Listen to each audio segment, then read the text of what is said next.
السلام عليكم واهلا بكم في فيديو جديد. النهارده يا جماعه هنتكلم على افضل اعلانات في رمضان السنه دي.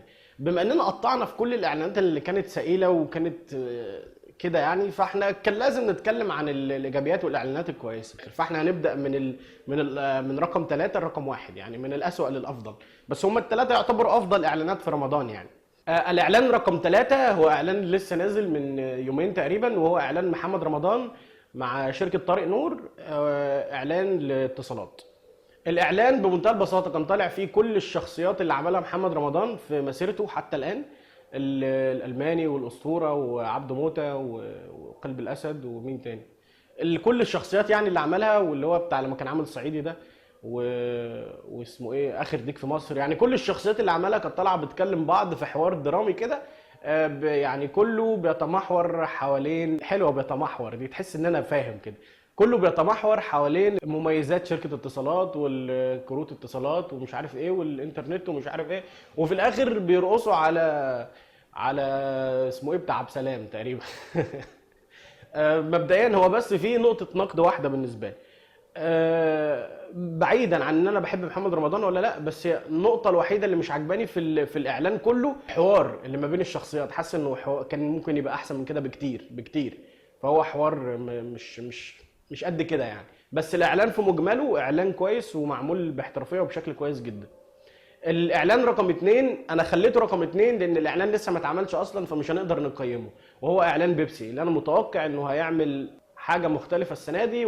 ومن يعني انا بقيم اعلان بيبسي دلوقتي من خلال الاعلانات اللي شفناها السنوات اللي قبل كده. مستنيين اعلان بيبسي حتى الان هو في المرتبه الثانيه من غير ما يعملوا الاعلان، فاحنا نستنى لما يعملوا الاعلان وبعدين نعمل فيديو وهقول لكم اذا كان توقعي ده كان صح ولا غلط. وانت برضو اكتب لنا رايك في الكومنتات، هل انت متوقع ان اعلان بيبسي هيكون كويس ولا هيكون اي كلام زي بقيه اعلانات كتيره يعني السنه دي. الاعلان رقم 1 بدون منافس، يعني الاعلان رقم 1 وده تقريبا 100% من الناس اللي هتتفرج عليا و100% من كل الناس اللي هتتفرج دلوقتي هيتفقوا معايا في نفس الموضوع، وهو اعلان اي جي بنك.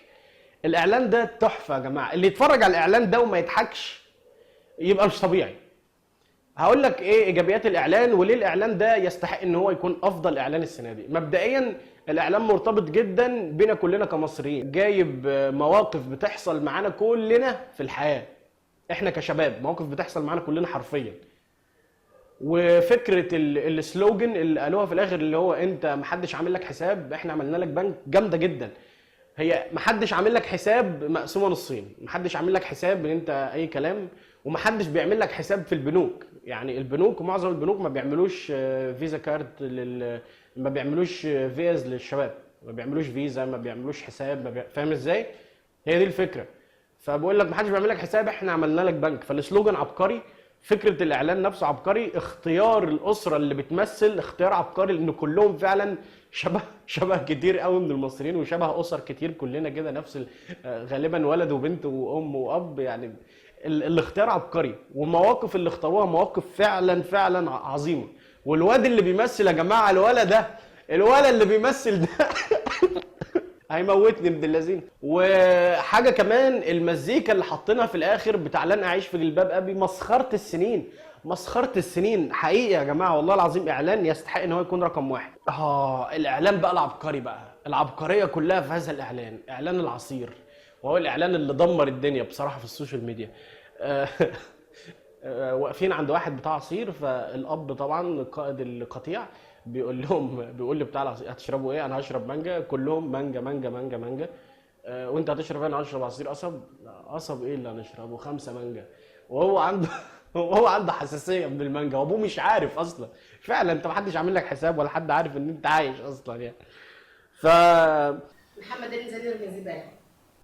طب هصور فيديو وانزل.